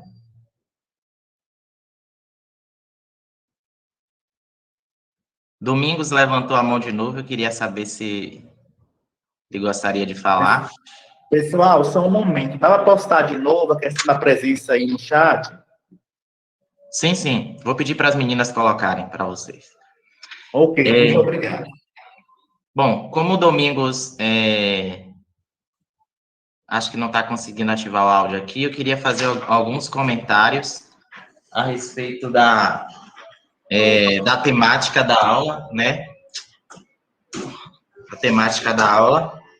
Algumas delas trazendo a importância dos princípios, né, do SUS, né? O nosso foco hoje foi discutir um pouco desses princípios, e eu queria jogar algumas perguntas para que vocês, ao encerrar a nossa oficina aqui, vocês fossem para casa, né, já estão em casa, a maioria, pensassem, refletissem como conselheiros municipais, que é uma função muito nobre, uma responsabilidade muito grande, a questão a se pensar, né, sobre os princípios. Nos municípios de vocês, como é que está a questão da universalidade, né? Será que o SUS no município, que vocês estão aí como conselheiros, está sendo universal? Tem conseguido atender a todos, né? Sem distinção, sem preconceito, sem privilégio? Isso é ser universal, né? A gente tem um sistema público de saúde que não existe em nenhum outro lugar do mundo, né? Qualquer pessoa que vier dos Estados Unidos, da Europa, do que seja, chegou no Brasil, precisou ser atendido, ela pode contar com o SUS. Isso é universalidade, né? Mas a gente não pode fazer isso em outros países, né? Se a gente adoecer nos Estados Unidos ou em qualquer outro país que não tem o que a gente tem aqui, a gente vai ficar a ver navio. Então, essa é a primeira questão para a gente levar de lição a importância da universalidade. A integralidade, como estão as ações de saúde nos municípios de vocês, né? Estão sendo integrais, né? Será que os atendimentos estão aí contemplando as dimensões biológicas, sociais, psicológicas das pessoas que buscam esse cuidado nos serviços dos municípios de vocês, né? Quando o usuário que está na atenção básica precisa de um exame, precisa de um medicamento, ele consegue o acesso? Será que ele está tendo essa integralidade do atendimento? Então, o conselho ele precisa estar vigilante para que esses princípios realmente sejam efetivados, né? E a equidade, como é que está aí na cidade de vocês, né? Será que as pessoas estão sendo tratadas conforme as suas necessidades, as suas singularidades? Então, uma questão importante é que o conselho ele tem que não só fiscalizar, mas o conselho também precisa propor, como foi bem colocado na aula de hoje, qual o papel, né, do conselho. E para isso a gente precisa ter uma composição paritária desses conselhos. Então, uma questão para a gente pensar é vocês olharem para a casa de vocês aí, para os conselhos, e ver como é que está a questão da composição. Está paritária, não está paritária? 50% realmente é de usuários? Os outros 25% é realmente de profissionais? Os outros 25% é de gestor e prestador? Então, a gente tem que começar a arrumar casa. Eu sei que tem muitos conselhos aí que começaram a andar agora, com novos membros, né, com as mudanças de gestão municipal. A gente também tem que se perguntar se o conselho consegue fiscalizar, acompanhar e controlar a política de saúde. Por que eu pergunto isso? Porque a gente não pode deixar o conselho cair no modus operandi de um espaço apenas homologatório, né? A gestão vai lá, pede pauta, vocês aprovam e vai todo mundo para casa.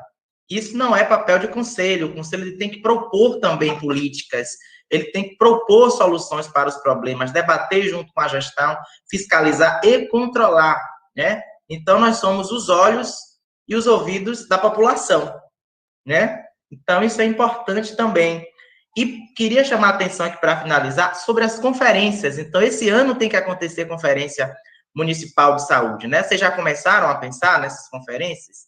Porque nós estamos num ano atípico. Fazer conferência num ano de pandemia, né, é um desafio muito grande. Então, é importante que vocês já comecem a pensar em como vocês vão fazer para que as conferências aconteçam nesse contexto. Isso é importante. E, por fim, eu queria chamar a atenção aqui da importância da descentralização, porque foi graças a esse princípio que os municípios adquiriram poder e a gente conseguiu se instituir como espaço de controle social a nível municipal. Então, é importante a descentralização para que os municípios não se tornem meros executores do que o governo federal vem de lá de cima e manda fazer, né? Então, o município ele precisa não só executar, mas planejar, monitorar e avaliar. E a gente é parte disso como Conselho Municipal de Saúde. Eram algumas questões que eu queria chamar a atenção. Gilvan pediu a fala aqui. Márcio, acho que, não sei se esqueceu de abaixar a mão, mas tem Gilvan e Jailson. Ok. Ítalo, só para contribuir com a oficina, só antes de iniciar, eu queria realmente elucidar suas palavras aí, inclusive dizer que o Conselho de Barreiras já até pautou para a próxima reunião, dia 31, sobre a questão das conferências, né?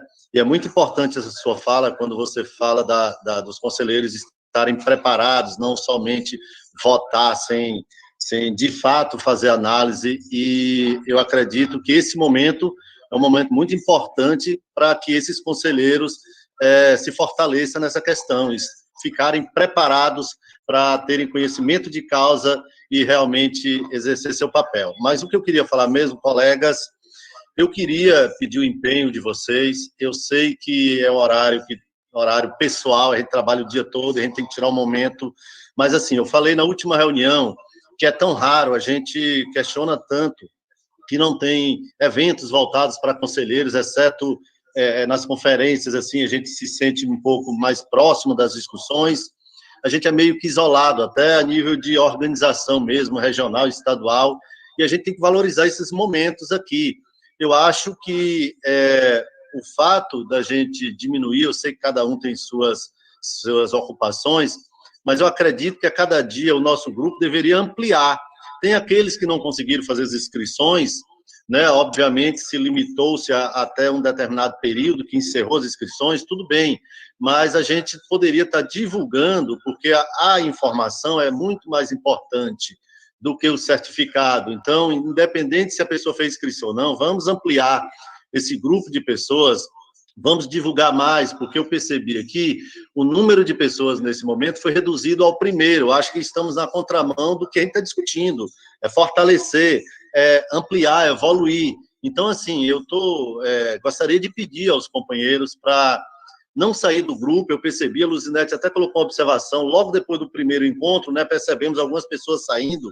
Eu sei que nós temos um encontro somente por mês, durante esse período, até dou uma sugestão para a gente alimentar um pouco mais esse grupo, com informações, enfim, mas não sair, muito pelo contrário, vamos chamar mais pessoas. Tem pessoas aqui que, às vezes, está só ele do conselho dele, vamos motivar os demais para participar. Então, o que eu queria dizer é isso, vamos ampliar nosso grupo, porque esse momento é muito importante para todos nós. Obrigado e já me despeço por aqui. Obrigado. Eu vou passar a palavra para Jailson e Cecília. Não sei se o Márcio quer falar e a gente encerra o bloco, por conta do horário. E aí, no finalzinho, eu queria dar alguns avisos. Jailson. Boa noite. Estamos te ouvindo, Jailson. Estamos te ouvindo. Tranquilo. Beleza, então. Então, Ítalo, eu gostaria... Se falou aí de conselhos locais, conselhos municipais, né? E a gente sabe que a extensão territorial da Bahia é enorme e agora se estão fazendo muito essa questão de consórcio entre os municípios e criando as clínicas regionais, né, que é por território. Eu gostaria de saber, assim, como é que ficaria essa situação do controle social dessas clínicas regional, uma vez que, tipo assim, não sei se o Conselho Estadual vai ter perna, vai ter esse controle nessas regiões, e eu não vejo, assim, a comunidade se despertando para essa situação, né? Então, se construindo clínicas regionais, como se vai se dar a questão do controle social nessas regiões. Pode-se criar conselhos regionais. Aqui mesmo, na nossa região, são 11 municípios da Bacia do Rio Corrente, e está se construindo essas clínicas, né, regionais. Como é que se dá o controle social disso? Ok, Jailson, obrigado pela pergunta. Eu vou passar para a Cecília, já para a gente fechando o bloco. Ok. Olá. Estão me ouvindo? Sim, Cecília. Certo. Eu sou de Serra Dourada, presidente do Conselho Municipal de Serra Dourada. Eu sou muito novata em Conselho Municipal, então está sendo muito proveitoso para mim participar de tudo isso, porque tudo é muito novo, né? Então, assim, quando eu entrei no Conselho, a princípio foi assim, uma coisa muito... por estar na área da saúde, por trabalhar na área da saúde, né? E acabei entrando no conselho. Hoje estou presidente do conselho, mas tem muita coisa que realmente eu vejo que deixa a desejar, até mesmo pelas conferências que já participei. Uma coisa que eu ouvi no encontro passado, se eu não me engano, foi um colega de Santana que mencionou referente assim, ao sistema, né? Que, por exemplo, eu mesmo não tenho muito conhecimento. Eu já vi que já foi apresentada, mas, assim, particularmente, não sei, assim, não tenho acesso para a gente ter esse conhecimento e entender como funciona essa questão. Então, a gente fica meio perdido por conta disso, né? Porque o conselho no nosso município ele ainda é muito carente. Eu vejo isso até mesmo por aqui e pelos vídeos que eu já tive a possibilidade de assistir, né? Que a nossa realidade é muito diferente de muitos outros conselhos. Era só essa mesmo, uma colocação, né? Nenhuma pergunta, mas é só uma colocação do que é aqui, né? De uma realidade que eu acho que muitos aqui devem saber. Valeu, muito obrigada. Obrigado, Cecília. Para fechar o bloco, Márcio. Isso. Pessoal, boa noite novamente. Eu achei bem pertinente a fala de todos vocês, né? Porque realmente o conselho precisa se fortalecer mais, os conselhos aqui da região oeste, né? Porque a gente sabe que conselho é um órgão deliberativo, fiscalizador e permanente. Então, dos papéis, né, dos conselheiros é acompanhar todas as ações, né, da assistência à saúde do seu município. Tudo, né? E os conselhos, né, em partes aqui, principalmente da região aqui que eu moro, não está fazendo de fato o seu papel, né? Não é só apenas uma reunião mensal, ficar lá ouvindo, aprovar ou não aprovar. É muito mais além disso. Tem que acompanhar de perto, porque a gestão do fundo municipal não é só apenas a secretária de saúde é absoluta, não. O conselho tem o seu poder, tem que ter seu papel, né?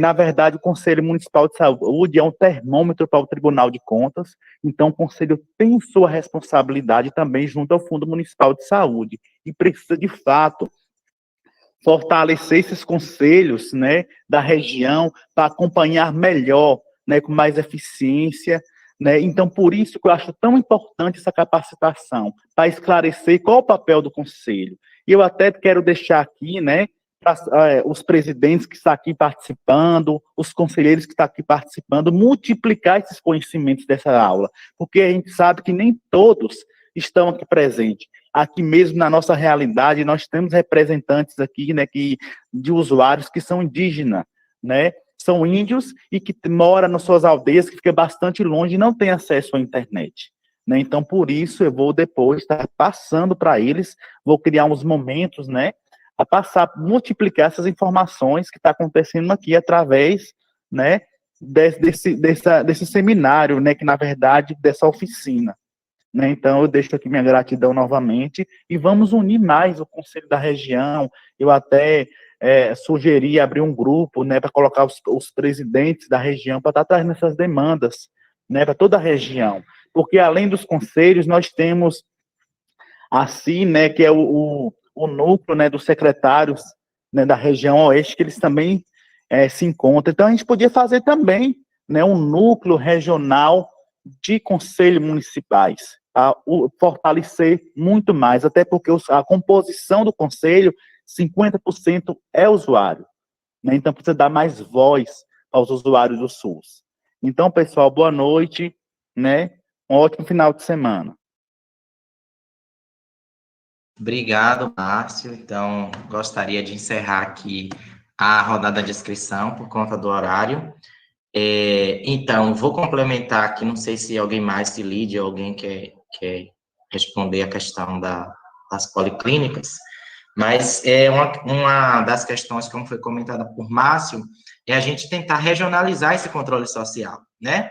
A gente tem controle social a nível de estado, a nível federal, a nível municipal, mas a gente ainda não tem uma proposta materializada que venha com esse viés, com essa abordagem regionalizada. E as nossas policlínicas, a gente sabe que elas trazem a questão dos serviços especializados, né, para uma região como um todo, e nós temos duas atualmente na região oeste, né, na região de Botirama e na região de Barreiras, e todos os municípios têm recursos ali, naquela policlínica, né? Tem contrapartidas que estão ali colocadas para financiar, através de um consórcio, os serviços. Então, acho que o controle social dessas policlínicas, um caminho é regionalizar, por isso a importância que Gilvan trouxe de se criar um grupo de presidentes de conselhos da região, né? Porque a gente está solto, está cada um na sua casa, no seu município, né? E a gente precisa agora se fortalecer regionalmente. Então, isso é importantíssimo. Nesses conselhos regionalizados de controle social, que também os coordenadores dessas policlínicas, representantes de coordenadores e representantes de profissionais de usuários, também possam fazer parte. A gente já tem as nossas representações nos conselhos municipais, mas como gestão a gente precisa trazer para perto, para debater e discutir, os coordenadores dessas policlínicas, né? E os membros dos consórcios, porque é lá no consórcio onde se decidem as coisas. Não vai adiantar vocês reunirem um conselho regional só com representante de conselho municipal, sem envolver quem toma decisões, né? Eu acho que é uma dica aí que eu tenho para problematizar. Olha só, pessoal, eu sei que já passou já o momento da participação, mas eu vou falar só uma pincelada aqui, né? O que está acontecendo a nível regional? Existem muitas decisões que estão sendo tomadas por secretários em geral, sem passar no conselho, né? Tem muitas coisas em relação às policlínicas, a esses consórcios, isso aí não está levando para o conselho, e o conselho tem que dizer, tem que ter a sua voz, né? Tem que acompanhar todas as ações em modo geral. Por isso que eu deixo meu apelo aqui. Precisamos ter união do Conselho Regional aqui na região oeste. Boa noite. Obrigado, Márcio. Bom, não sei se Lídia quer fazer um fechamento aí com a turma, né, mas aproveito o espaço já para agradecer imensamente a participação da professora Maria Lidiane, nossa parceirona aqui, com as nossas alunas também, alunos do PET, outros parceirões da UFOB, do controle social, de tantas outras ações que eles desenvolveram, né? O programa PET Saúde está chegando ao fim, entre aspas, agora no mês de março, depois de 2 anos de atividade. Então, esses 2 primeiros módulos, nós tivemos, né, a oportunidade de trazer os alunos e os professores que participam do programa também, né, aproximando-os do controle social. Então, queria muito agradecer, né, e passo a palavra para você, professora Lidiane, fazer aí suas considerações finais. Eu quero parabenizar por essa iniciativa brilhante, é assim mesmo, criando esses espaços de diálogo, né, que a Cecília, por exemplo, vai conseguir se apropriar de questões para poder pensar o conselho na sua localidade, na sua região, né? É dessa forma também que vocês vão construir, né? Se empoderar com relação ao conhecimento das ferramentas, de instrumentos, e até também possibilidade de criar instrumentos outros, né? Para essa gestão participativa. Então, é brilhante esse momento, só para vocês terem noção, esse momento não é um momento só de repasse de conhecimento, de transmissão de conhecimento.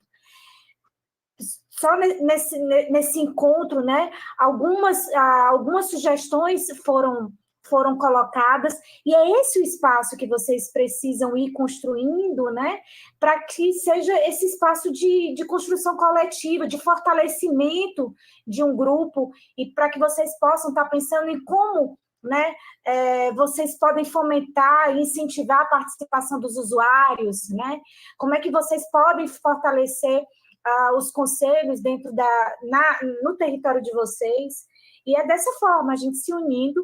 E muito obrigada por essa possibilidade de a gente estar construindo conhecimento juntos.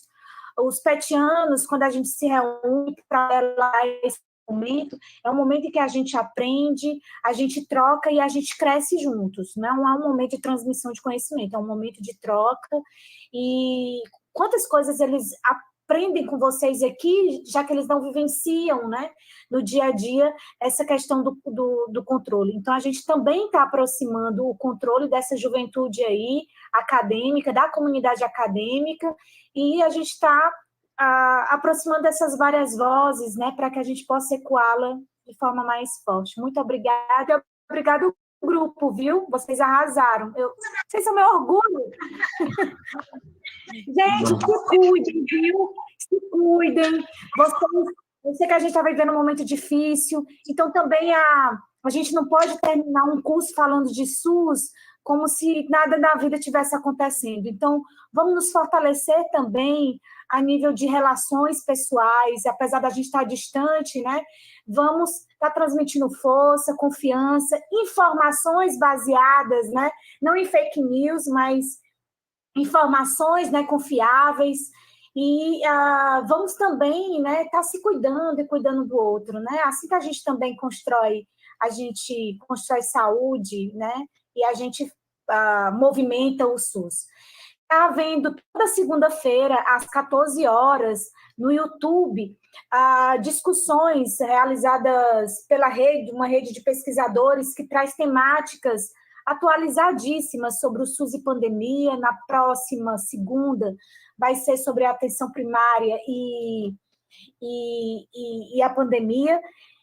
Eu vou pedir ao pessoal, né, o Ítalo, para estar aí colocando o link também, depois divulgando o link para que vocês possam estar acompanhando, porque é uma discussão sobre o SUS, sobre a atenção primária, financiamento no SUS, né, dentro dessa nossa realidade, desse contexto, né?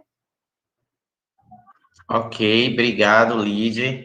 Não sei se o Giovan quer fazer alguma palavra de fechamento, mas eu tenho 2 avisos. Peço, por favor, o pessoal que permaneçam na sala, só para eu dar 2 avisos rápidos. Nós só agradecer e parabenizar mais uma vez e pedir ao grupo que, como o Lidiane falou, mantenha-se unido, porque a gente precisa dessa força para a gente vencer. Obrigado e boa noite a todos.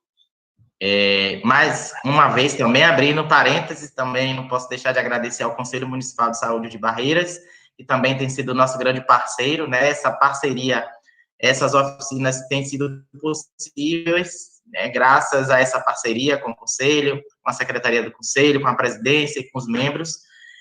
No nosso próximo módulo, então, a gente mantém, né, a última sexta-feira do mês, a gente pode ir reavaliando a partir de maio, né? Eu já vi sugestões para que o módulo não fosse na sexta, que é mais cansativo, está todo mundo mais cansado.